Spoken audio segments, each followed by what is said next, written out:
Eh bien, bonjour, je m'appelle Jean-Luc Romero Michel. Je suis adjoint à la maire de Paris et engagé dans la lutte contre le sida, contre la LGBT-phobie et évidemment pour le droit de mourir dans la dignité. Je vis avec le VIH depuis 34 ans. J'ai eu ce fameux traitement un peu dans les débuts et ce traitement qui a suscité plein d'espoir qui certainement d'ailleurs m'a peut-être permis de tenir jusqu'aux autres traitements, etc., mais qui a été aussi un peu terrible, parce qu'à un moment, il fallait le prendre toutes les 4 heures, alors vous preniez à 20 heures, à minuit, à 4 heures du matin, à 8 heures, à midi, à 16 heures. Donc ça veut dire déjà dans la journée, il fallait toujours avoir des stratégies au boulot pour pas qu'on vous voit prendre votre cachet. Il faut savoir qu'il avait des effets secondaires absolument atroces et qui donnaient notamment des crampes.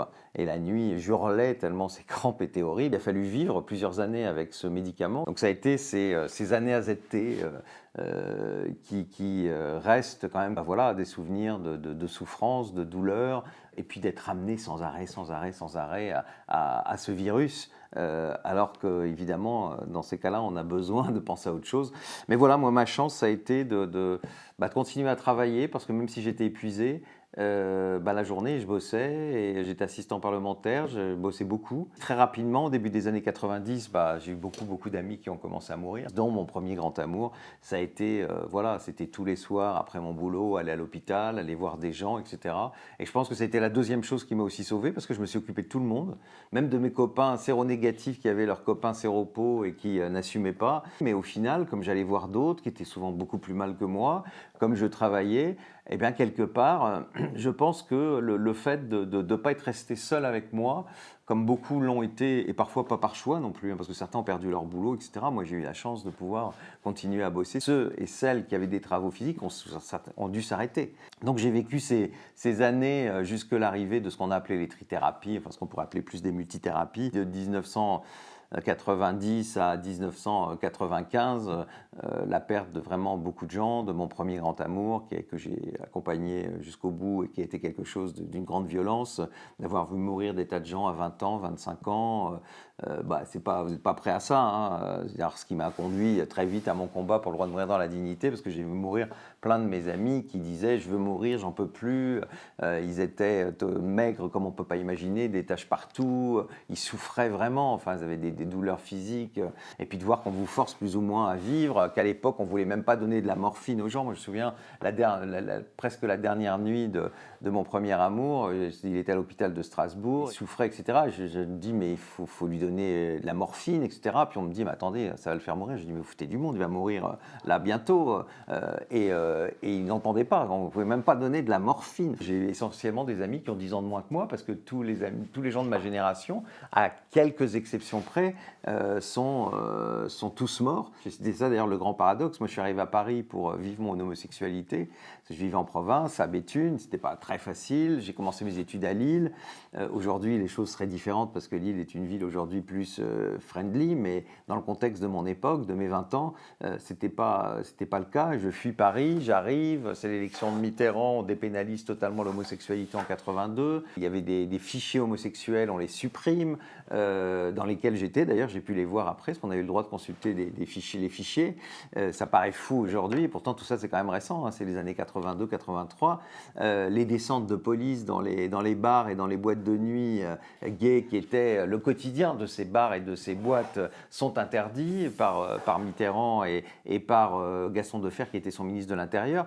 Ce qui n'a pas d'ailleurs été facile, parce qu'ils ont dû s'y reprendre à plusieurs fois faire des circulaires pour rappeler à la police qu'ils n'ont pas, enfin sauf évidemment s'il y a un danger, s'il y a un flagrant délit ou quelque chose, mais là ils descendaient, ils vous insultaient, ils vous claquaient contre les murs, c'était quelque chose, on a oublié cette époque, mais il y avait tout ça, et donc c'était quand même une époque de libération pour les homosexuels, et arrivait ce virus qui va nous ramener très très loin en arrière, alors que dès le début on savait que ça touchait aussi les hétérosexuels, puisqu'à New York dès 81 il y avait plein de cas d'hétérosexuels, qu'on avait réduit ça à quelques catégories. Et en France on parlait du cancer gay, de la lèpre rose, enfin des choses qui étaient, quand vous lisiez ça et que vous étiez concerné, c'est quelque chose d'affreux. Et même des journaux comme Libération ont eu des titres sensationnels. Le sarcome de Kaposi.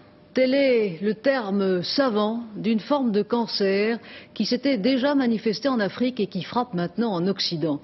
Une particularité, elle n'atteint que les homosexuels mâles, surtout ceux qui utilisent des excitants chimiques. La mort, c'est évidemment la fin de la vie, c'est logique, mais quand vous voyez des gens si jeunes mourir, des gens qui avaient eu déjà du mal à assumer leur vie parce que pour beaucoup d'homosexuels, c'était pas facile dans les années 80. Tous ces gens qui étaient beaucoup partis dans des grandes villes pour pouvoir assumer leur vie, commençaient à assumer leur vie et paf, leur tombait dessus ce virus qui pour certains a été assez fulgurant. Ça a été une hécatombe et puis sont arrivés dans les années 95-96 ces fameux traitements qui ont permis de revivre. C'était une autre façon de réfléchir à sa vie parce qu'on vivait quand même toujours avec une épée de Damoclès au-dessus de la tête. On pensait toujours qu'on allait mourir et puis là d'un seul coup on nous disait mais non, vous allez pouvoir vivre. C'était compliqué. Alors moi j'avais eu cette chance et peut-être cet instinct, ce truc que j'ai pas fait naturellement, que je fais toujours dans toutes mes épreuves d'ailleurs, qui a été de continuer de travailler, de rester dans la vie, etc. Et qui fait que moi ça n'avait pas changé grand-chose. Je m'étais pas arrêté de travailler pendant 10 ans comme beaucoup de gens avaient dû le faire. Vous viviez l'allocation adulte handicapé, etc. C'était pas quelque chose de simple. Et paradoxalement, ces années 96 et 97, qui étaient des années fantastiques en termes médicaux, etc., ont été pour beaucoup de gens aussi très difficiles et beaucoup d'ailleurs sont tombés dans des espèces de dépression parce qu'ils ne savaient pas ce qu'ils allaient faire de cette vie qu'on leur redonnait. Comment j'aurais pu imaginer que ma mère, le premier médecin qui s'est occupé de moi, mon premier amour, etc., serait mort alors que moi je suis toujours là. Plus tard, dans les années 2004-2005, on ne parlait plus assez du VIH, qu'il n'y avait jamais autant de gens qui vivaient avec le virus. Mais paradoxalement, comme les gens ne mouraient plus, on n'en parlait plus quoi, dans les médias, etc. Alors qu'il faut quand même savoir qu'au début de la pandémie, c'était quasiment tous les jours des titres, des trucs dans les infos. Enfin, on voyait des gens mourir. Enfin, c'était d'une violence, alors que ça représentait peu de gens au final. Et à partir du moment où c'est devenu une pandémie, elle a disparu parce qu'il y a eu aussi ces traitements, c'est vrai, qui ont permis, en tout cas ceux qui sont dans les pays riches, parce qu'aujourd'hui, il y a encore des gens, par jour, il y a plus de 2000 personnes qui continuent à mourir du VIH et qui ne devraient pas mourir. Et ça, on ne le sait pas. Et donc, j'ai été... Quand j'ai eu ces traitements un peu fous, j'allais voir une dernière fois Jean-Pierre Raffarin, qui était le Premier ministre, que j'avais vu plusieurs fois, et je savais qu'il était plutôt d'accord avec cette idée de faire de 2005 l'année SIDA Grande Cause Nationale, mais je savais que tout son entourage était contre. Et j'ai fait un truc qui a emporté sa décision, d'ailleurs il l'a dit après. Je suis arrivé, j'avais une enveloppe dans ma poche, parce que j'avais réfléchi toute la nuit, parce que je savais que ce type était très concret. Et qu'il fallait quelque chose de concret pour qu'il puisse comprendre à quel point c'était aujourd'hui important d'en parler. Et je me suis dit, les personnes n'imaginent ce que c'est le quotidien d'une personne séropositive avec tous ces traitements quand même. Et donc je suis arrivé avec mon enveloppe, avec mes 30 cachets. Puis c'était une grande table, je ne sais pas si c'est toujours comme ça à Matignon, mais il avait une grande table en verre, donc on était une dizaine autour de la table, j'étais en face de lui, et puis à un moment, je sors mon enveloppe, et puis j'éclate l'enveloppe, ce qui fait que tous les cachets se répartissent sur la table, donc déjà un petit moment de stupeur chez les gens, parce que c'est un peu violent de voir plein de cachets comme ça sur la table, sans s'y attendre, et mon effet était plutôt réussi, parce que je vois Raffarin qui évidemment a un peu bloqué, et puis je lui explique ce que sont tous les cachets. C'est là où lui, en tout cas, s'est dit, vraiment, il a raison. Une des questions primordiales quand même dans la vie, c'est la question de l'amour, la question de la sexualité, et que c'était et c'est toujours un des problèmes du VIH.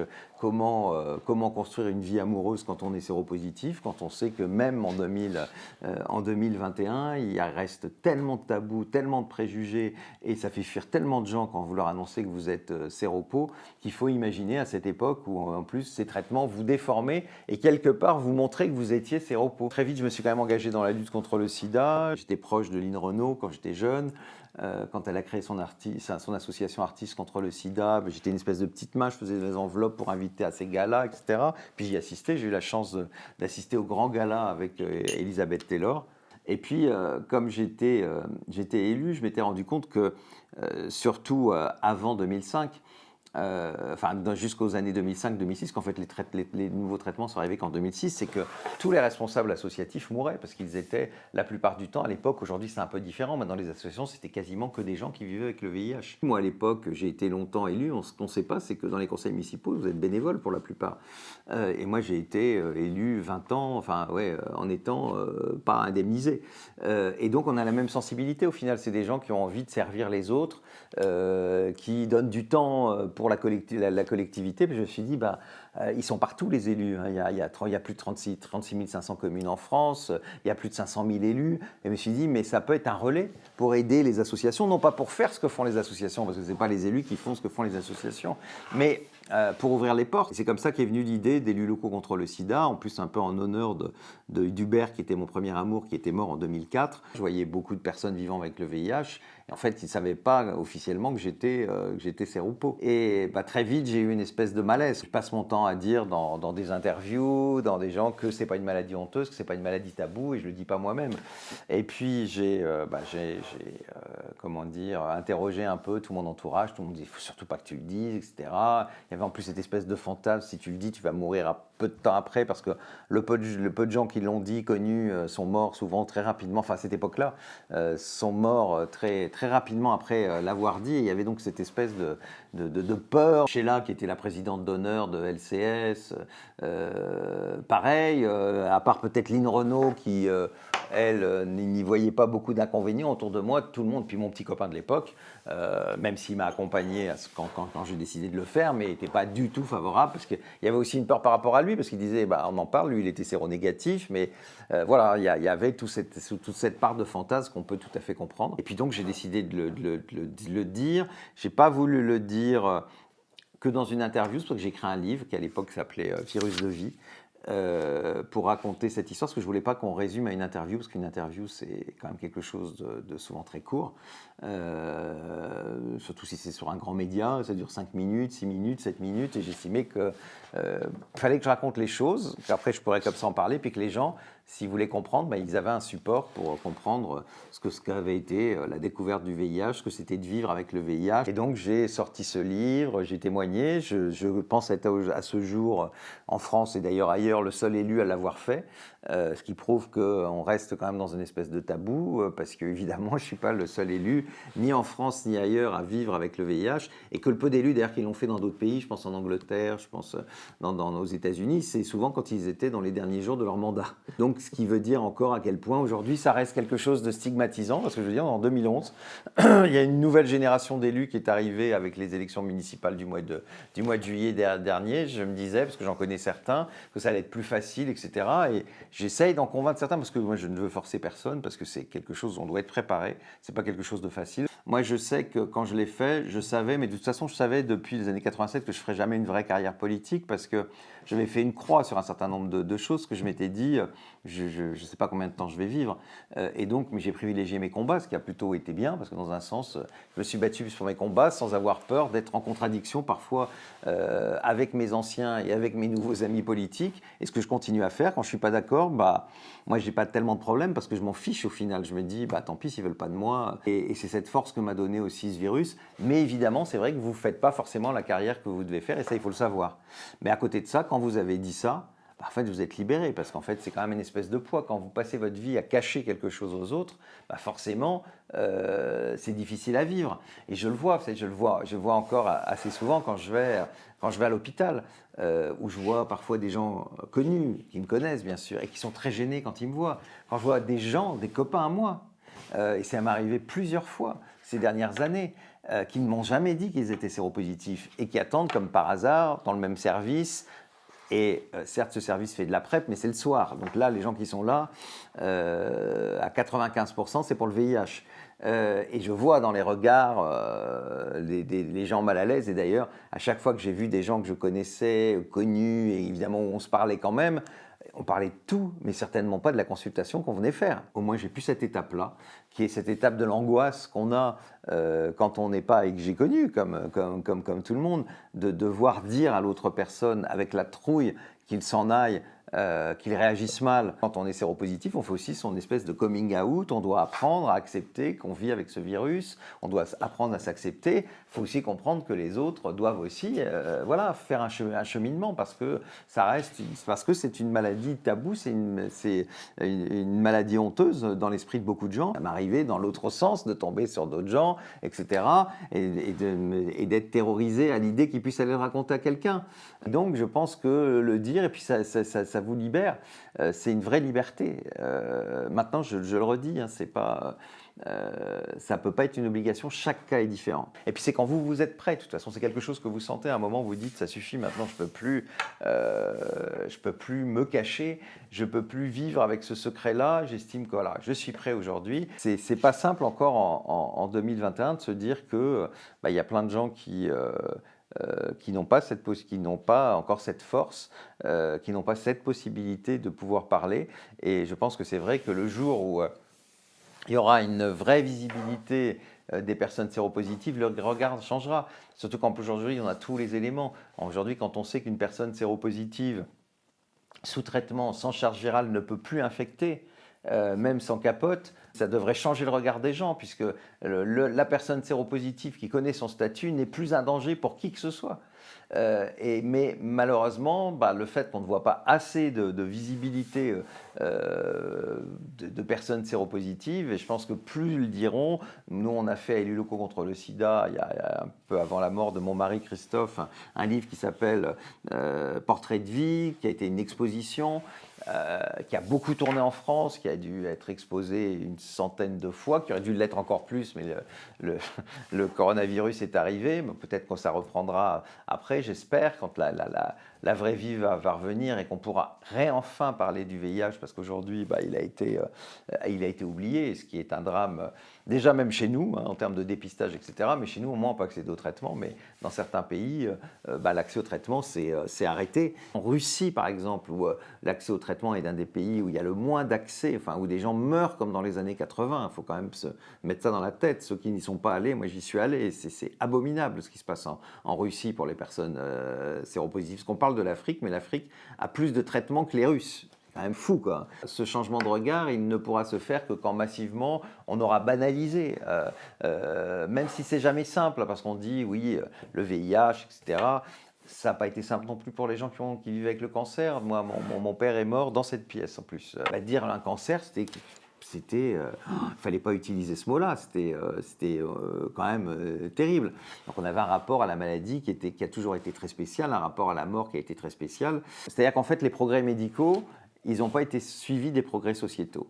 Et aujourd'hui, ce qu'on a vraiment le plus besoin, c'est ces progrès sociétaux, c'est que toutes les discriminations qui continuent, alors beaucoup ont fini par être supprimées légalement, je parle notamment dans notre pays. Aujourd'hui encore, pour faire un prêt, même si des choses ont encore évolué ces derniers mois, et notamment dans la région Île-de-France, où la région compense les surprimes qu'ont les personnes séropositives, globalement dans le pays, la convention AERAS qui concerne justement les banques, les assurances a évolué, mais ça reste extrêmement difficile d'avoir un prêt dans les mêmes conditions que les autres, parce que c'est souvent des telles surprimes que les gens ne peuvent pas acheter. C'est pour ça que moi, à l'époque, je n'ai jamais pu acheter un appartement à Paris. Évidemment, une personne séropositive aujourd'hui a quasiment, voire même la même espérance de vie qu'une personne séronégative, mais dans les années 90, aller dire ça à des assureurs et des banquiers, c'était impossible. Et donc, ma génération, beaucoup des miens qui n'ont pas eu de fortune personnelle particulière, ils n'ont pas pu acheter à Paris où les appartements coûtent des centaines de milliers d'euros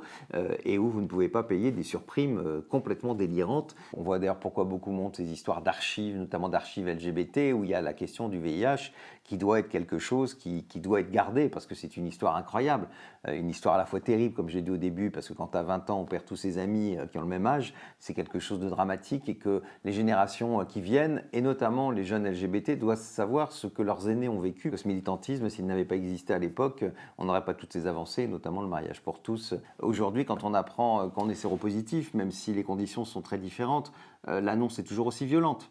et je dirais même qu'elle est plus violente aujourd'hui parce qu'elle est plus stigmatisante. C'est-à-dire que moi, à l'époque, bon, c'est un arrêt de mort, mais il y avait de la solidarité. Aujourd'hui, quand un jeune, et moi en tout cas dans celles et ceux qui me contactent, c'est souvent ça dont ils me parlent, c'est que s'ils le disent à leurs copains, ils ont toutes les chances d'être virés de leur cercle amical, alors que leurs copains sont peut-être eux-mêmes séropositifs, mais ils n'ont pas fait les tests. Et je comprends à la fois la frustration des plus anciens, parce que quelque part, c'est aussi dire ils nous font chier avec leur histoire, alors que cette histoire, c'est une histoire collective et qui a permis plein d'avancées et que chacun doit entendre. Et puis les plus anciens qui doivent comprendre que vivre avec le VIH, c'est toujours une spécificité particulière, c'est toujours quelque chose qui vous rend différent et qui reste, pour certains, violent. Dans les grandes associations, au début, toutes les personnes vivaient avec le VIH. C'est plus la même chose. Avant, on accompagnait les gens qui mouraient. Donc aujourd'hui, ça n'existe plus. Et ce qui fait que, oui, le militantisme n'est plus du tout le même. Et donc, dans les associations, je comprends que parfois, beaucoup de personnes séropositives ne s'y retrouvent pas parce que, oui, quand vous alliez dans une association où le directeur de l'association, le président, etc., était infecté, vous saviez que vous étiez compris dès le départ, que la personne vivait la même chose que vous. Et aujourd'hui, c'est plus le cas. Donc on est dans cette situation où je pense que d'ailleurs tout le monde a intérêt de se rassembler, puisque aujourd'hui le problème il est commun à tout le monde. Il faut qu'on sorte de cette invisibilité. On peut en sortir qu'avec les anciennes, les actuelles, les nouvelles générations qui sont touchées par le VIH et que chacun se respecte et que personne n'ait l'impression d'avoir une parole qui est plus forte non plus. C'est pas parce qu'on a fait la guerre que parce qu'on l'a pas fait, on est plus honorable. Ça a été les circonstances qui ont fait ça. Je pense qu'on peut être une personne bien et mieux que ce qu'on aurait été sans ce virus. Et ça, je pense que c'est intéressant à savoir parce que quand on apprend qu'on a ce virus, évidemment, c'est pas à ça qu'on pense. Évidemment que ça aurait été mieux que je ne le sois pas, surtout dans les années où je l'ai vécu. Mais je me dis, au final, peut-être que c'était une chance pour moi d'avoir une autre vie. Il m'a rendu différent, il m'a appris à regarder la société différemment, à regarder la vie différemment. C'est incroyable qu'on en soit quand même arrivé là. Nous, on n'aurait jamais imaginé en 87 qu'on puisse bénéficier. Il fallait se battre là pour garder des appartements en commun, etc. On n'aurait jamais imaginé qu'on aurait eu mariage, quoi, et que nos amours auraient été reconnus comme les amours hétérosexuels dans la mairie. Moi qui célèbre des mariages, à chaque fois, c'est toujours, j'en ai encore fait un cette semaine, c'est toujours une émotion incroyable de célébrer un mariage de 2 hommes, de 2 femmes. Comment j'aurais pu imaginer vivre ça, moi, séropo des années 87 ? Il faut qu'on travaille ensemble pour le vivre mieux, pour partager nos expériences, parce que c'est vrai que on a besoin de parler avec des gens qui ont le même vécu. Quelques amis qui partagent la même chose, avec qui on peut dire tiens, aujourd'hui je vais au médecin, il m'a donné tel nouveau traitement, qu'est-ce que tu en penses, etc. De se dire des choses de la vie quotidienne, toi qu'est-ce que tu fais ton traitement, qu'est-ce que ci, qu'est-ce que ça, et puis de parler de choses parfois aussi intimes. Je vous dis, pour ceux qui notamment n'ont pas dit à l'extérieur qu'ils étaient séropos, moi j'ai combien d'amis qui à chaque fois, quand ils tombent amoureux de quelqu'un, ils ne l'ont pas encore dit, ils disent mais quand je vais le dire, etc. Et je sais que c'est des questions absolument terribles. Et entre nous, c'est quand même beaucoup plus facile parce qu'évidemment, on sait ce que c'est. On sait cette violence aussi qu'on reçoit. C'est tellement difficile face au regard des autres aujourd'hui, face au regard même de la communauté LGBT. Moi, combien de fois on me demande de venir parler j'ai fait un livre qui s'appelle Homo Politicus qui raconte l'histoire des relations entre la politique et l'homosexualité entre les années 60 et l'arrivée du mariage pour tous. Et combien de fois j'ai eu des assos qui me disaient vous venez, vous nous racontez cette histoire, mais surtout vous ne parlez pas du VIH. Je dis maintenant l'histoire elle est intégrante. D'ailleurs dans le film Homo Politicus, il y a une partie sur le VIH extrêmement importante. Puis arrêtez d'avoir peur de parler de ça parce que le VIH, il vous a amené toutes ces avancées. Alors, elles seraient arrivées à un moment ou à un autre, mais elles sont arrivées beaucoup plus vite parce qu'il y a eu des situations concrètes avec des familles qui, dans les années 80, 90, donc certaines, vraiment, si en plus il y avait des biens à récupérer, alors qu'ils avaient peut-être abandonné leur fils pendant toutes ces années où il avait été malade, pour récupérer l'argent et tout ça, ils arrivaient, quoi. Et pour foutre le compagnon qui, lui, avait toujours été là et qui, malheureusement, n'avait pas le bail à son nom, où l'appartement appartenait à son ami, se retrouver du jour au lendemain, peut-être sans rien. Il y a aujourd'hui plus de gays mais qui vivent avec le VIH que ces dernières années d'ailleurs, même si à Paris on avait eu des résultats très très bons il y a 2 ans.